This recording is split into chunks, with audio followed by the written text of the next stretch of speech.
Bah, Ouais, Apple, il y ça avait restera Apple. Apple, il y en avait beaucoup qui étaient sur des belles zones. Ouais. Apple, quand tu vois que rien que les AirPods, en termes de vente, font Ouais, mieux que les 10 plus grosses entreprises mondiales, ils sont à la ouais, troisième je paire. sais. C'est un truc de ouf. Je sais pas si j'ai. Alors, attends, si je retrouve le graphe, mais il est magnifique. Ou en Les ventes de horlogerie. AirPods, en Ouais, il termes y de avait un chiffre graphique d'affaires, avec, je crois que AirPods c'était le quatrième ou cinquième, troisième. C'était le ou le troisième. troisième. Si t'imagines qu'en termes de chiffre d'affaires, rien que la vente des AirPods, rien que ce petit truc de merde, performe mieux que les, les 10 premières entreprises mondiales.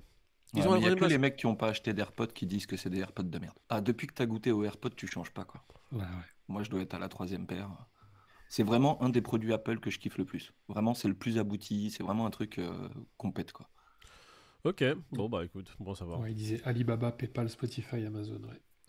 L'Oréal, LVMH, Kering. Air France aussi. Ouais. Messieurs, après avoir parlé de notre portefeuille boursier, nous allons commencer cette émission. Il est 6h36 du matin, on est le 30 mai. Bonjour à tous qui nous écoutez en podcast ou qui nous regardez en vidéo. Salut David, salut Peter. Salut Moïd, salut Pete, ça va les gars? Salut l'équipe, ça va et vous? Bon, écoute. Bien malade. Profitez du week-end? Ouais, Oh, ça se bah voit, alors, Moïd. non. Ah écoute, laisse tomber, je crois que j'ai un peu trop profité du week-end. Un week-end avec moins de 2 heures de sommeil à 35 ans. Je crois que je me suis enflammé. C'est ce Bah, que tu j'allais vois, dire, on fallait n'a plus faire 20 comme le ans. vieux. Fallait rester avec sa maman, lui faire un bisou dimanche pour la fête des mères, et puis retourner se coucher. Moi le problème c'était vendredi et samedi, pas dimanche. Eh merde. On va commencer avec les prix directement. Le Bitcoin qui est à 30 261 $, il est 6h37. Ce n'est pas le prix auquel il a clôturé. On va en parler tout de suite. L'Ethereum qui est à 1873 $. On passe tout de suite au tableau général pour voir un peu les performances de la semaine. Le Bitcoin qui sur la semaine prend 0,33%. Il n'est pas dans le rouge. L'Ethereum qui perd 7,74% sur la semaine. Le Binance Coin à 316 $ qui perd 1,30%. Solana qui a un petit problème actuellement, on en parlera dans la news avec David tout à l'heure. Le Solana qui perd 12,65% sur la semaine. Alors, vous le voyez sur le tableau, tout est pas mal rouge sur la semaine, sauf le Bitcoin. Le Polkadot 1,5%. Et le Tron, qui est toujours le mec, même sur le mois, quoi, sur le mois pourri qu'on a eu sur les exchanges, le Tron qui prend 32%, incroyable. Et on le voit sur la journée, tout est vert. On va passer directement en cours, mais on va parler de la clôture hebdomadaire. On le voit, là le Bitcoin actuellement est à 30 285 $, mais ce petit Bitcoin, ce cher Bitcoin, il a clôturé à 29 000, on va dire 29 500 et des brouettes. Environ 29 500, voire en dessous, 29 400. C'est la 9e bougie rouge consécutive. Et pour le voir un peu en détail ce qui s'est passé, on va passer en 4 heures. À 2 heures du matin, ce cher Bitcoin, il était en dessous des 30 000, aux alentours de 29 000, et a fait un rallye en quelques heures pour se retrouver au-dessus des 30 000. Faut pas lui en vouloir, le Bitcoin a profité du pont. Ouais, il était en Lui aussi vacances. s'est reposé un Il petit a peu, grand, voilà.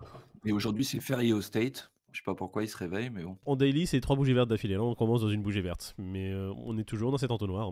Entonnoir qui est compris entre son support bas aux 28 000, aux alentours des 28 000, et sa résistance haute aux alentours des 32 000. Et le Bitcoin, voilà. C'est un serpent, c'est Snake en fait. C'est Snake, il a trouvé son couloir et il avance. Exactement. Bon, on va regarder l'Ethereum, ce qu'il nous a fait. Et l'Ethereum, c'est un peu plus intéressant. En weekly, il nous a fait quelque chose d'assez mauvais. L'Ethereum qui clôture sous son support, qui clôture en dessous des 1900 $. L'Ethereum qui clôture à 1800, aux alentours des 1800 $. Bon, il recommence en bougie verte, il suit le Bitcoin. Il a vu que le Bitcoin, son pote, il commençait à monter en flèche. Il s'est dit, il faut que je les rattrape.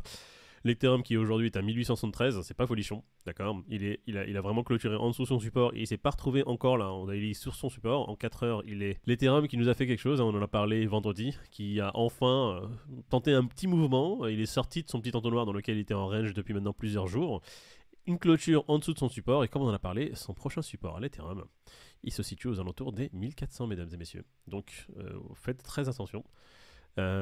Pour ceux qui pensent que c'est des entrées assez intéressantes, moi personnellement, et je pense que toute l'équipe, moi personnellement, c'est pas les prix auxquels je rentrerai sur le terrain. J'ai mis quelques ordres aux alentours des 1005, 1006. C'est peut-être un peu greedy, mais je préfère avoir un Ethereum à 1005 pour l'instant qui est plus proche des 1004, son support qui est en dessous. Mais 1800, ce n'est pas forcément folichon. Là, moi j'attends plutôt un retour vers un support.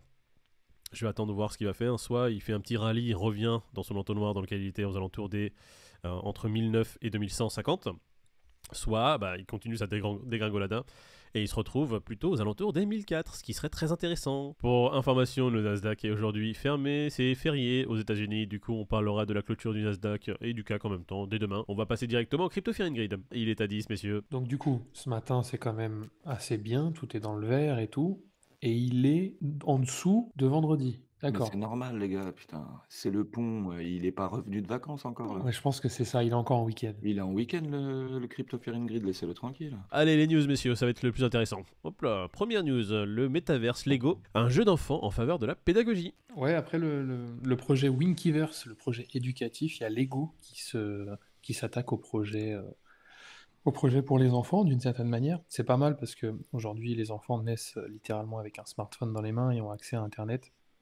Donc le métaverse qui se penche sur ce monde-là, c'est la suite logique des choses, j'ai envie de dire. Et puis Lego, c'est mondialement connu, donc ça peut vraiment être pas mal. Disons que si la blockchain et la métaverse sont c'est le futur et c'est les technologies du futur, et bah c'est aussi bien que les enfants s'y mettent le plus tôt possible, j'ai envie de dire, pour l'assimiler au mieux et puis en faire un outil pour demain, quoi. On passe à la news suivante.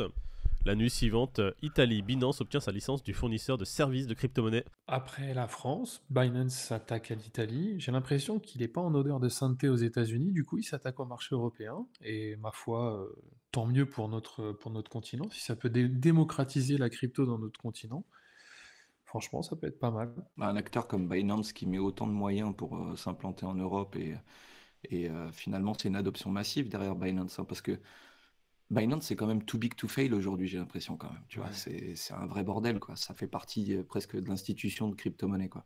Du coup, de se développer autant en Europe, ça peut être qu'un bon pas pour l'adoption des cryptos. Il y a Bybit aussi qui vient d'avoir son agrément en Italie. Ouais, c'est ce que j'ai vu. Bybit aussi, c'est l'exchange qui a reçu le même jour, je pense, hein, son agrément. Oui, c'est ça. Ouais.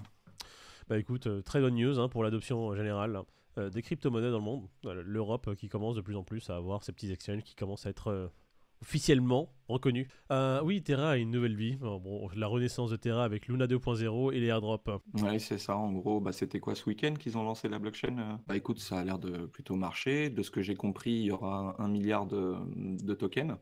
Et dans ce milliard, tu as 70% qui reviendront donc aux holders et aux gens qui avaient du Luna avant le DPEG et après le DPEG. Il y a un espèce de calcul qui est fait. J'ai pas trop le détail, il faut bien lire l'article. Mais en tous les cas, voilà, c'est lancé, c'est en cours.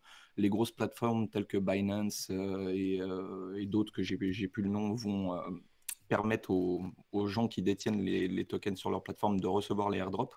Et puis, il y aura aussi l'opportunité de les recevoir via Terra Labs. Mais en gros, voilà, c'est lancé. On attend de voir. Moi, j'y mettrai pas une pièce dans le nouveau Luna, qu'on soit d'accord. Pas du tout. Maintenant, en tous les cas, c'est une porte de sortie pour tous les développeurs qui étaient sur l'écosystème et qui vont se rabattre là-dessus, si tu veux, pour continuer de développer leurs applications et leurs projets. Allez, news suivante. Crypto, l'horloge de la blockchain Solana affiche un retard de 30 minutes. Bravo, Solana. Solana, c'est une blockchain qu'on apprécie particulièrement dans l'équipe, hein. C'est vrai que quand Ethereum était surchargé et tout, on était bien content d'être sur Solana avec des frais limités et puis une vitesse d'exécution assez rapide.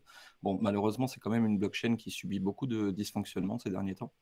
Donc des congestions, des blocages de réseau, enfin il y a eu pas mal de petites choses, quoi, mais bon, rien d'alarmant. Là, c'est l'horloge interne qui est décalée de 30 minutes de retard.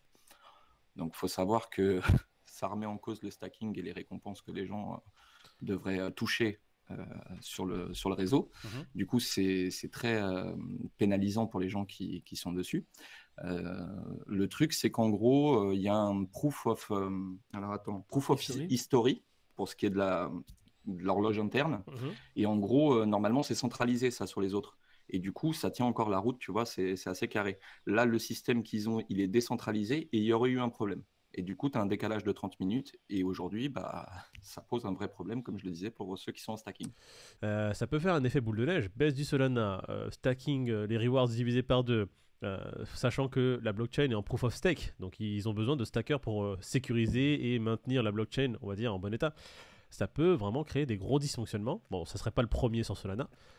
Du coup, oui, il y a autre chose aussi à dire. Bon, il faut savoir que Solana, c'est une blockchain qui est utilisée massivement. Il y a des problèmes sur Solana parce que vraiment, le réseau est constamment saturé. À tel point que même, par exemple, sur Binance, il y a beaucoup de gens qui tradent le Solana ou qui ont besoin de Solana pour faire des achats, on va dire, de NFT ou autre, hein, je pense, j'en sais rien.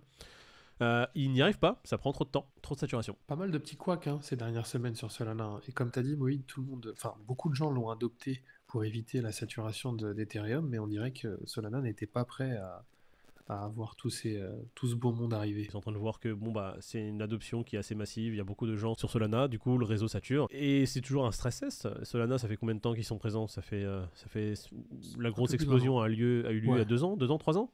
Non, la grosse explosion, on va dire, on est Un passé an, de hein. 2 dollars à 260, c'était ouais, Il y a 1 an et demi? Ouais. Donc voilà, c'est encore un projet qui est très très jeune. C'est de l'ordre d'une startup. Hein. Donc ils vont faire leurs tests, ils vont voir qu'il y a des problèmes, et s'il y a une équipe solide derrière, bah, c'est ce qui fera que le projet perdurera et restera présent. C'est qu'une histoire de confiance hein, à la fin. Oui, Exactement. c'est-à-dire qu'il faut qu'ils se mettent au pied d'œuvre à chaque fois qu'ils ont un problème de ce type et montrer à la communauté qu'ils font le boulot. On est là. Mais voilà, ça remet pas en question la confiance qu'on a auprès de cette blockchain. Ouais. Bon, messieurs, on va clôturer là-dessus. On a parlé de pas mal de choses, pas mal de news très intéressantes. Ouais, n'hésitez pas à donner de la force à Moïd pour qu'il aille mieux demain. Ouais, Gros n'hésitez pouce pas à bleu me des donner familles. des Doliprane, s'il vous plaît. J'accepte les dons en Doliprane aujourd'hui. Doliprane et Feralgan. Je vais investir dans Sanofi en fait, j'ai oublié. Messieurs, je vous souhaite une très bonne journée. Bon courage les gars, repose-toi Bonne bien journée à Moïd. tous, ouais. Les Bon auditeurs, courage. très bonne journée, très bon début de semaine à vous. Restez sereins, restez vigilants sur les marchés et ne mettez pas tout votre oseille sur un shitcoin comme le Shiba. Allez, salut! À demain.